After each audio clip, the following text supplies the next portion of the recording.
여러분, 우리가 이 민수기 말씀을 묵상해 가면서 꼭 기억해야 될 것은 광야의 여정이 우리 믿음의 여정과 많이 닮아 있고, 그 여정 속에서 우리가 어떠한 선택과 어떠한 방향으로 가야 할지를 배워야 한다는 거예요.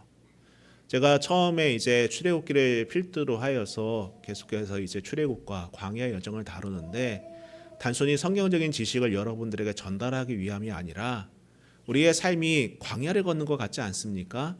그렇기 때문에 그 광야를 제대로 걷기 위해서는 우리가 말씀 속에서 그 광야를 먼저 걸어간 사람들의 발자취를 보고 배워야 할 것은 어떤 것인지, 또한 반대로 배우지 말고 반면교사를 삼아야 될 것은 어떤 것인지를 볼 수 있어야 하는 것입니다. 그런 맥락에서 오늘 말씀은 상당히 중요한 부분이다라고 할 수 있겠습니다. 우리는 지난 시간에 31장을 보면서 이제 외부와의 전쟁을 보았습니다. 그 땅과의 전쟁을 보았는데, 오늘 본문은 다른 사람들과의 전쟁이 아니라 바로 내부 갈등을 다루는 것이 좀 이색적입니다. 그늘 없는 나무가 없죠, 그렇죠? 어떤 나무든 그늘이 있습니다. 마찬가지로 갈등이 없는 공동체는 없어요. 가장 작은 단위인 가정도 갈등은 있습니다. 갈등 없는 가정이 없습니다. 어느 가정을 보면은 저 가정은 갈등 없이 행복하게 살 것 같다. 아니에요. 그 가정도 들여다보면 갈등이 있어요. 중요한 것은요, 갈등이 있느냐 없느냐의 문제가 아닙니다. 무엇이겠습니까? 그 갈등을 공동체가 어떻게 다루느냐가 중요하다라는 거예요. 갈등이 왔을 때에 이 갈등을 어떻게 해소하고 어떻게 해결하는지가 중요하다는 겁니다. 우리가 지난 시간에 보셨다시피 전쟁을 마치고 전리품이 생겼어요. 그 가운데에 가축들도 많았습니다. 말 그대로 부유해졌습니다. 돈이 많아졌어요. 가진 게 많아졌습니다. 그런데 이 가진 것은 언제나 문제를 만든다는 거예요. 그것도 여러분, 목적지에서 멀지 않은 그곳에서 문제가 생겼다는 것입니다. 여러분, 이스라엘은 지금 어디에 있습니까? 사실 지도상으로 보면 요단 동편이었어요. 강 하나만 건너면은 하나님께서 약속하신 그 가나안 땅이었습니다. 40년 여정의 마지막 그 여정을 눈앞에 두고 있는 그 상황이었어요. 정말 얼마 남지 않았습니다. 자, 그런데 그 시점에 두 지파가 나서서 모세에게 요청을 합니다. 우리는 요단을 건너가지 않겠습니다. 우리는 가나안 땅으로 들어가지 않겠습니다. 여러분, 이게 도대체 무슨 일일까요? 한번 오늘 그 말씀을 한번 보도록 하겠습니다. 1절부터 한번 보시면은요, 르우벤 자손과 갓 자손은 심히 많은 가축대를 가졌더라. 그들이 야셀 땅과 길앗 땅을 본즉 그곳은 목축할 만한 장소인지라. 갓 자손과 르우벤 자손이 와서 모세와 제사장 엘르아살과 회중 지휘관들에게 말하여 이르되, 아다롯과 디본과 야셀과 니므라와 헤스본과 엘라알레와 스밤과 느부와 부온 곧 여호와께서 이스라엘 회중 앞에서 쳐서 멸하신 땅은 목축할 만한 장소요, 당신의 종들에게는 가축이 있나이다. 또 이르되, 우리가 만일 당신에게 은혜를 입었으면 이 땅을 당신의 종들에게 그들의 소유로 주시고 우리에게 요단강을 건너지 않게 하소서. 여러분, 우리가 이 말씀을 볼 때에 그 순서를 좀 볼 필요가 있습니다. 1절을 보면은 가장 먼저 무엇이 나옵니까? 르우벤 자손과 갓 자손은 뭘 가졌다고 합니까? 심히 많은 가축대를 가졌다고 먼저 성경은 말해주고 있어요. 먼저 소유가 많아졌습니다. 갑작스럽게 소유가 많아진 거예요. 우리로 따지면 재산이 많아진 겁니다. 돈이 많아진 거예요. 여유가 생긴 겁니다. 그것이 먼저 선행되었어요. 그 다음에 이어지는 내용이 무엇입니까? 그들이 야셀 땅과 길앗 땅을 본즉 그곳은 가축의 적당한 곳인지라. 자, 먼저 가축이 많아지고 난 다음에 그리고 나서 보니까는 그 땅은 뭐예요? 가축의 적당한 땅이더라라는 겁니다. 보았어요. 무엇을 보았습니까? 가축의 적당한 땅을 본 것입니다. 여러분, 여기서 우리가 알 수 있는 것이 있어요. 소유가 먼저 생겼고 그 다음이 무엇입니까? 그 소유가 그들의 눈을 결정했다는 거예요. 그들이 보고자 하는 것을 결정했다는 것입니다. 만약에 이들에게 가축이 많지 않았다면 어땠을까요? 가진 것이 많지 않았다면 어땠을까요? 그냥 지나가는 땅이었을 것 같아요. 지금까지 40년 동안 거쳐왔던 땅들처럼 그냥 지나가는 땅 중에 하나였을 것입니다. 아, 우리는 가나안 땅 들어가야지 라고 생각하면서 아무런 관심과 아무런 생각 없이 그냥 지나치며 볼 수 있는 그런 땅이었을 텐데, 그런데 그들 손에 가축이 많아지니 그 땅이 다르게 보인 거예요. 옛말에 견물생심이란 말이 있습니다. 어떤 말입니까? 물건을 보면 마음이 생긴다는 거예요. 그렇지 않습니까? 백화점 가서 계속 뭔가를 보면은요, 처음에는 좋아 보인다. 그러다 계속 보면 나중에는 갖고 싶다라는 마음 생기지 않습니까? 그걸 견물생심이라고 하는데, 여기서는 순서가 좀 바뀐 것 같아요. 가진 것이 생기니, 갑작스럽게 가진 것이 생기니 그것에 맞는 눈이 들어온 거예요. 여러분, 다른 성경에도 이와 같은 내용이 또 있습니다. 창세기 13장을 보면은요, 롯이 아브라함과 갈라설 때에 어떻게 합니까? 갈라서는 가장 큰 원인은 그들의 소유가 많아서였습니다. 1차적으로는요. 많아서 한 곳에 함께 머무르지 못하기 때문이었다는 거예요. 그 소유를 기반으로 눈을 들어 보니까는 무엇이 눈에 들어왔습니까? 요단 지역이 보였다는 거예요. 그리고 그 땅이 애굽 땅과 같고 에덴과도 같았다라고 말합니다. 자신의 소유를 기준으로 하여서 내 소유를 어떻게 하면 지키고 더 많이 불릴 수 있을까라는 기준을 갖고 보다 보니까는 결국 롯이 향한 곳은 어디였습니까? 소돔이었다라는 거예요. 소돔 땅이었다는 것입니다. 그 선택이 롯을 소돔으로 이끌었습니다. 여러분, 그리고 계속해서 오늘 4절을 보세요.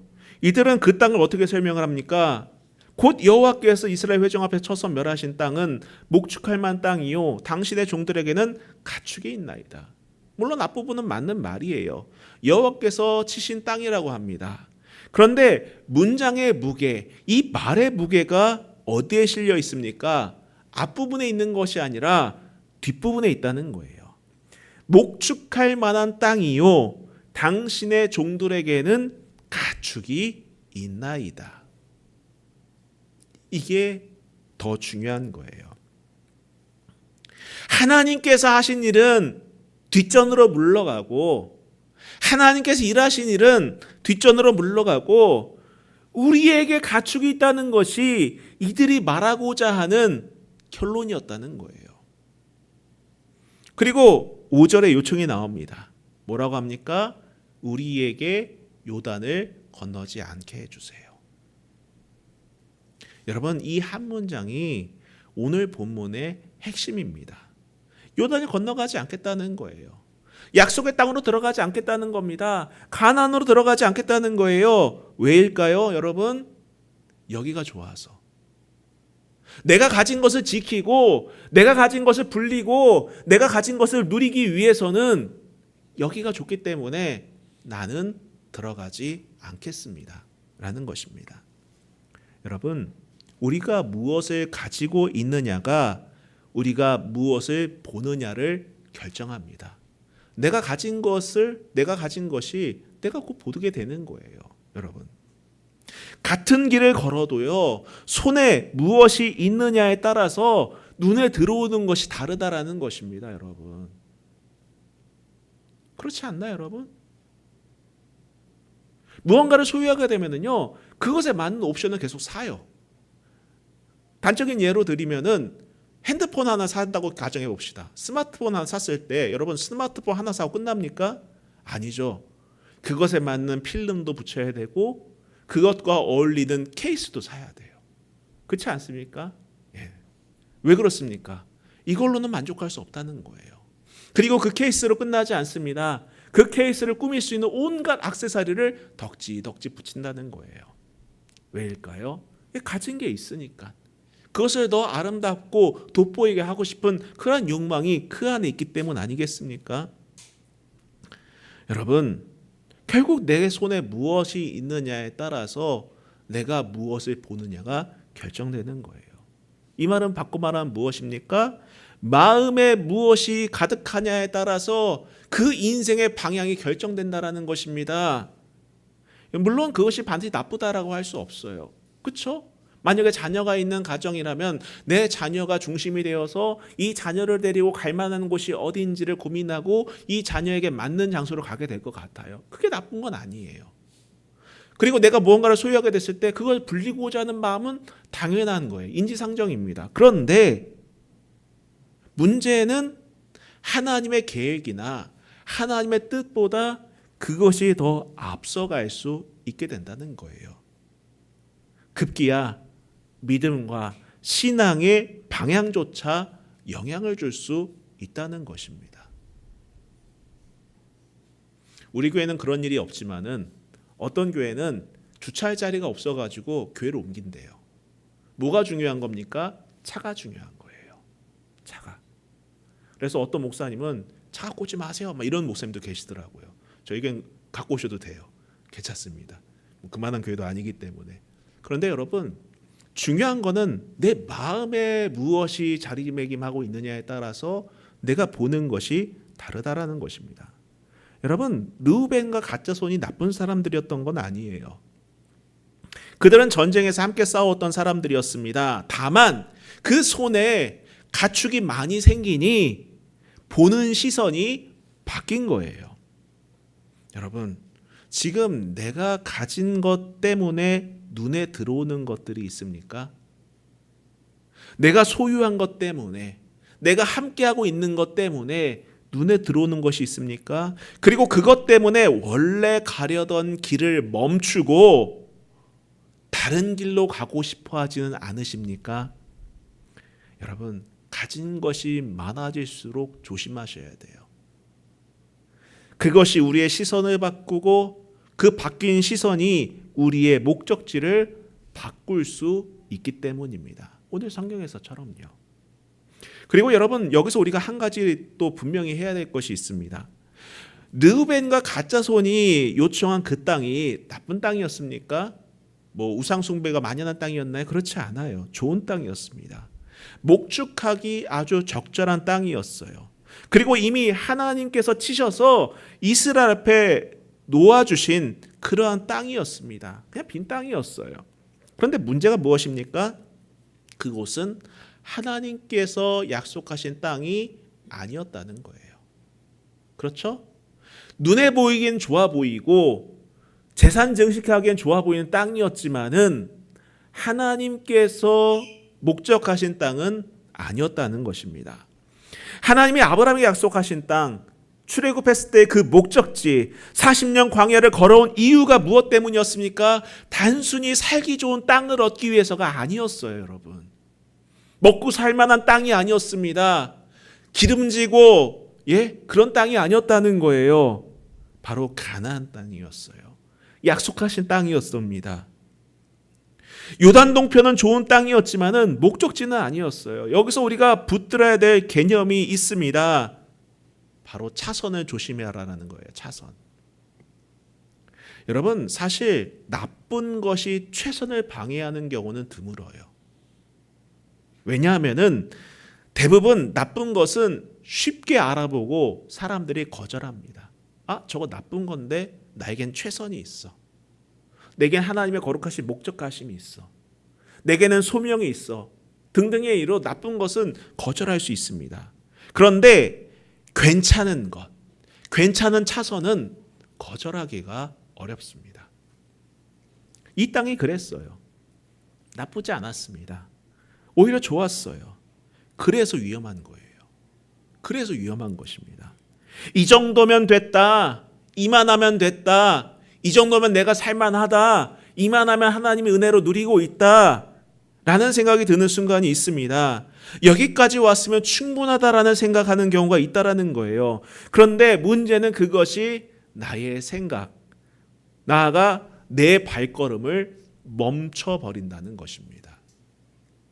르우벤과 갓자손이 그랬어요. 여러분 무려 40년을 걸어왔습니다.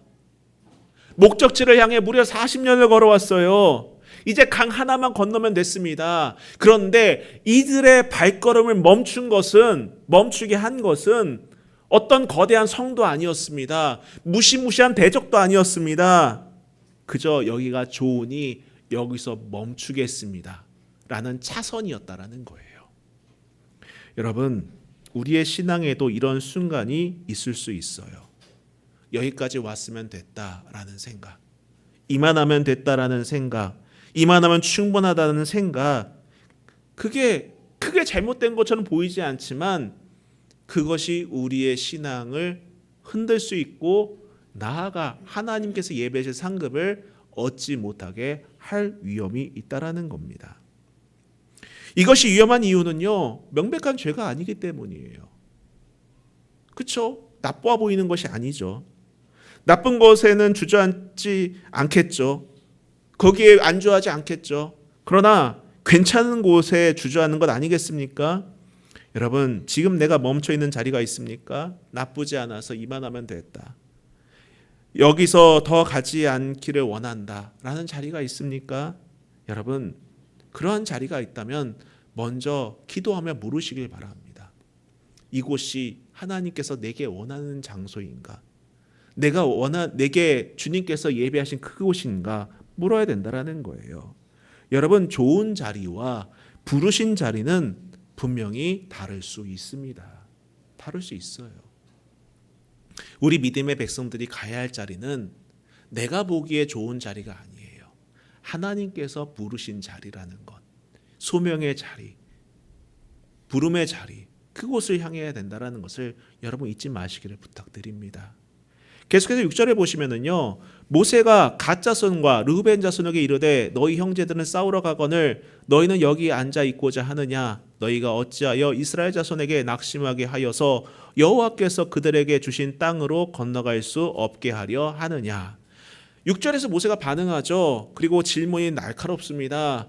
너희 형제들은 싸우러 가거늘 너희는 여기 앉아 있고자 하느냐? 아니, 다른 형제들은 다 가서 이제 가나안 정복을 향해 나아갈 건데 너희는 여기가 좋사오냐고 여기 그냥 있을 거냐 하는 것 아니겠습니까? 모세가 지적한 게 뭐예요? 개인의 선택이 아니다라는 거예요. 너가 좋아서 선택할지는 모르겠지만 그것은 개인의 선택이 아니다라는 것입니다. 여러분, 가나안 정복은요, 함께 해야 하는 것이었어요. 12지파가 함께 건너가 함께 싸워서야 얻을 수 있는 땅이었습니다. 그런데 2지파가 빠지겠다는 거예요. 그럼 남은 지파는 어떻게 되겠습니까? 그 빠진 사람들의 몫까지 감당해야 되는 거잖아요. 그렇지 않습니까? 분명 이전에는 이들이 함께 싸웠어요. 그리고 분배를 같이 받아서 재산이 많아졌어요. 그 승리가 공동체의 것이기 때문에 함께 누렸습니다. 근데 이번엔 달라요. 이미 받은 것을 먼저 받고서 싸움에서는 빠지겠습니다 라는 거예요. 7절에서 모세가 더 깊은 문제를 지적합니다. 너희가 어찌하여 이스라엘 자손에게 낙심하게 하여 라는 말을 한다는 거예요. 이 말이 무슨 말입니까? 너희들의 선택이 낙심하게 한다는 거예요. 다른 사람을 낙심하게 한다는 것입니다. 2지파가 안 가겠다고 하면은 여러분, 다른 10지파가 무슨 생각하겠어요? 쟤들은 안 가는데 우리가 굳이 가야 되느냐 라는 생각하지 않겠습니까?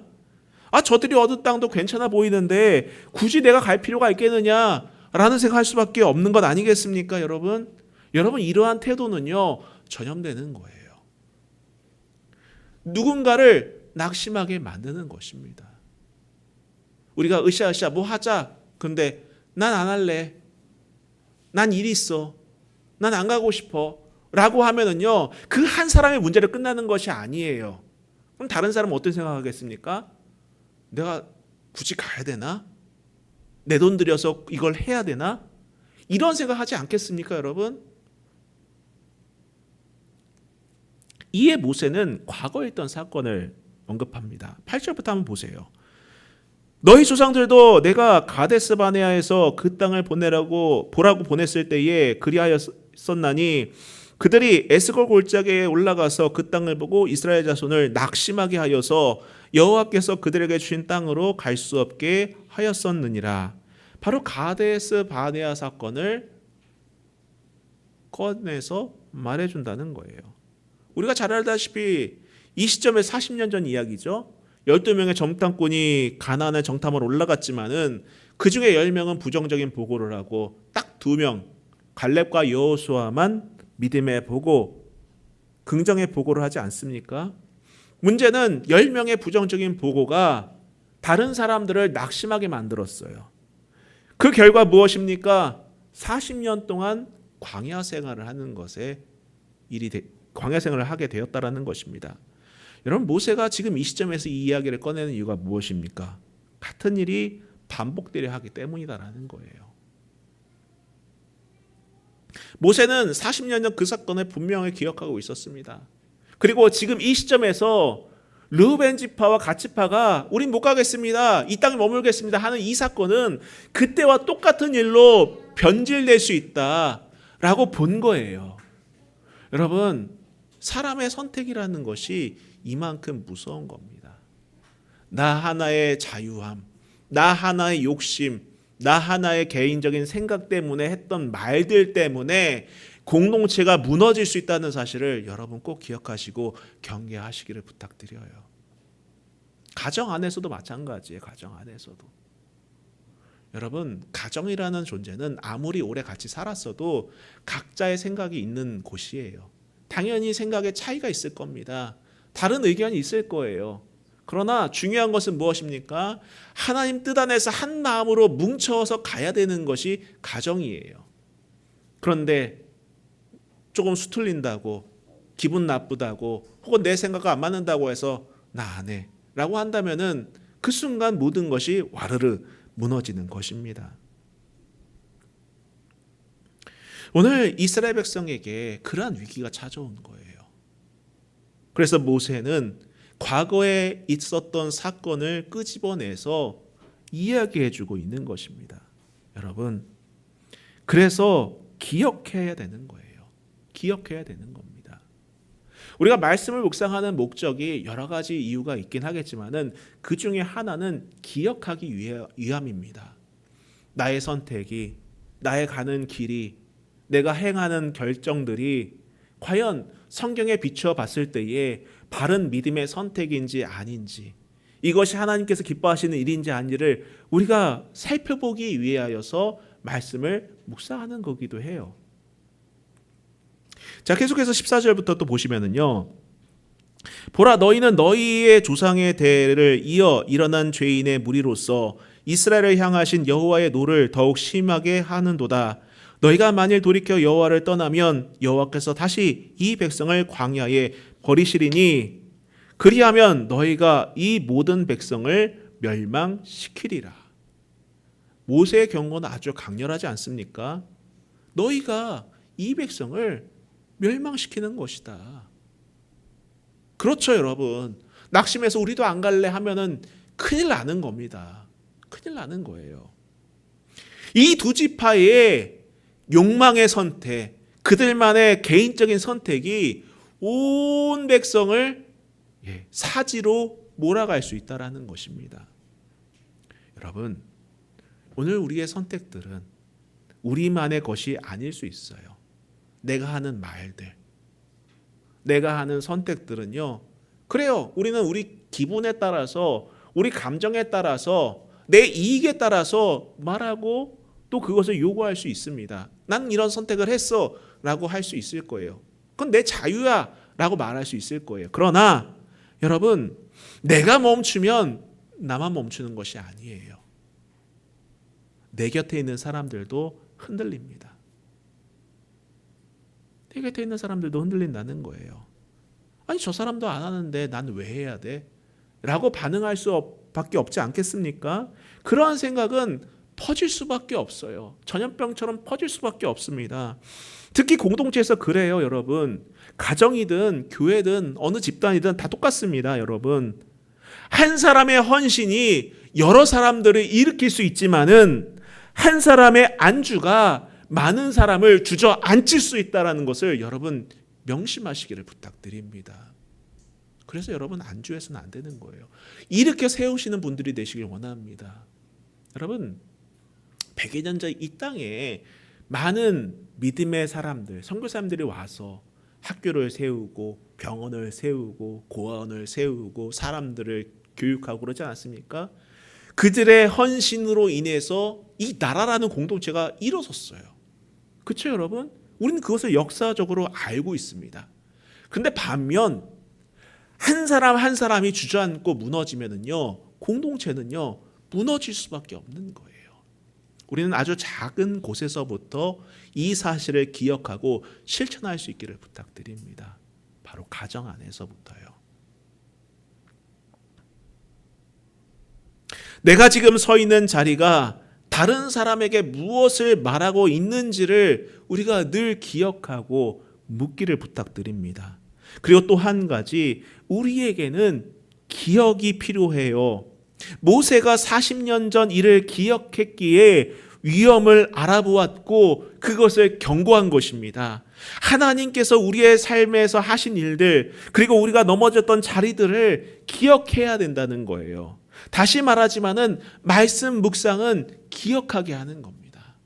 내 마음을 만족시키기 위한 것도 있겠지만은, 내 마음을 위로하는 그런 측면도 있겠지만은, 중요한 거는 기억하게 하기 위함이다라는 거예요. 오늘 말씀도 기억을 위한 것입니다. 여러분이 여러분의 삶의 터전으로 돌아갔을 때 어떤 말을 할 때에, 어떤 선택을 할 때에, 어떤 결정을 할 때에 과연 이 결정이 나만을 위한 것인지 공동체를 위한 것인지, 나만의 욕망과 내 감정을 위한 것인지 하나님의 뜻을 위한 것인지를 우리가 늘 고민하며 말하고 선택할 수 있기를 부탁드립니다. 자, 16절부터 읽고 마치도록 하겠습니다. 그들이 모세에게 가까이 나와 이르되 우리가 이곳에 우리 가축을 위하여 우리를 짓고 우리 어린아이들을 위하여 성읍을 건축하고 이 땅에 원주민이 있으므로 우리 어린아이들을 그 견고한 성읍에 거주하게 한 후에 우리는 무장하고 이스라엘 자손을 그곳으로 인도하기까지 그들의 앞에서 가고 이스라엘 자손이 각기 기업을 받기까지 우리 집으로 돌아오지 아니하겠사오며 우리는 요단 이쪽 곧 동쪽에서 기업을 받았사오니 그들과 함께 요단 저쪽에서는 기업을 받지 아니하겠나이다. 자, 모세의 책망을 들은 후에 그들은 다시 이제 말합니다. 그러면서 수정된 제안을 해요. 뭔가 좀 생각하는 게 있었겠죠. 뭐라고 말합니까? 우리가 무장하겠습니다. 우리가 앞장서겠습니다. 이스라엘 자손이 각기 기업을 받기까지 우리가 앞장서서 싸우겠습니다. 아주 진일보한 태도를 보입니다. 처음엔 빠지겠다고 했는데 이제는 함께 싸우겠습니다 라고 해요. 앞장서서 싸우겠습니다 라고 합니다. 모세도 이 제안은 받아들여요. 그리고 조건을 붙여 허락합니다. 근데 여러분, 여기서 우리가 조용히 살펴봐야 할 것이 있어요. 무엇입니까? 무엇이 바뀌었고 무엇이 바뀌지 않은 건가요? 바뀐 것은요, 전쟁에 참여하겠습니다, 공동체와 함께 하겠습니다 라는 점은 바뀌었어요. 그렇죠? 그런데 바뀌지 않은 곳이 있어요. 않은 것이 있습니다. 그게 무엇입니까? 그들의 살 곳이었다는 거예요. 그들이 머물 곳, 그들이 정착할 곳이 바뀌었다는 거예요. 19절에 분명히 말하죠. 우리는 요단 이쪽 곧 동쪽에서 기업을 받았사오니, 받았대요. 하나님께서 가져라 라고 주신 것이 아니에요. 나는 이미 이것을 받았습니다. 내가 이미 내 것으로 삼았습니다. 마음대로 결정한 거예요.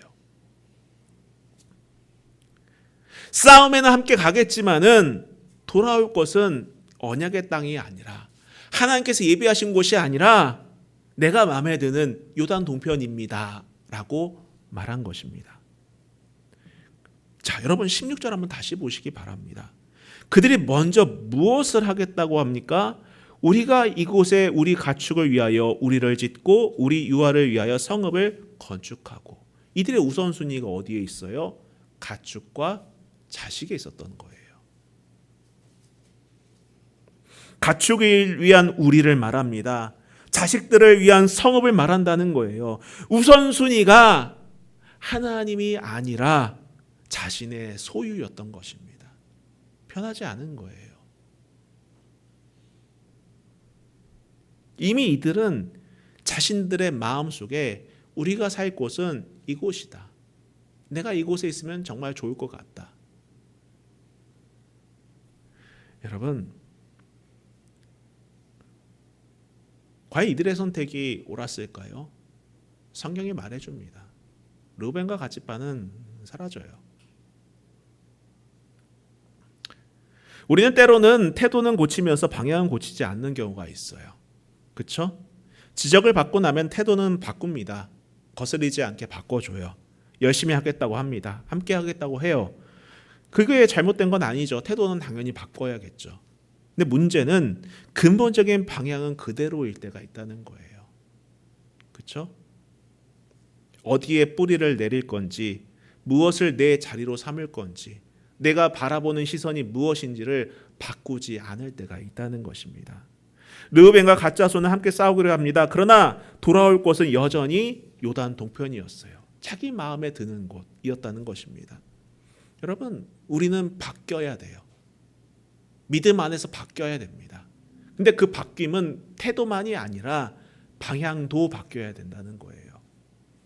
태도만 바꾸는 것이 아니라 그리스도인처럼 행세하는 것이 아니라 우리의 목적지, 방향도 예수 그리스도가 되어야 된다는 것입니다. 온전한 방향이 바뀔 때 그 태도는 진정성이 있는 것이고 그 안에 참된 기쁨과 생명의 역사가 나타나는 것입니다.